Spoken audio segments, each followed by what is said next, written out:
দাবিটা বলে ফেলেন একটু সংক্ষেপে। মূল দাবি হচ্ছে আমরা আসলে বাংলাদেশের আইন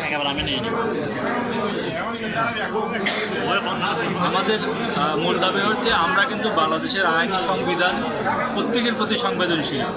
বর্তমান যে সিদ্ধান্তটা সেটা আমি মনে করি খুবই ভালো সিদ্ধান্ত, কিন্তু ঘটনা হচ্ছে এটা এই সিদ্ধান্ত নেওয়ার আগে মানুষের যে জনমত, মানুষের যে দুর্ভোগ এই দুর্ভোগটা যাতে না হয় ওই জনমতটা জরিপ করে এই সিদ্ধান্তটা নেওয়া উচিত ছিল, যেটা করা হয়নি।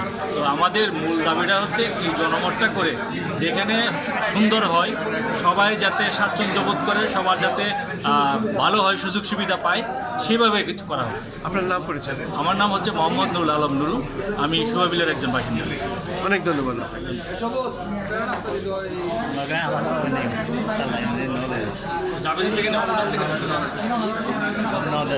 নজরুল ভাই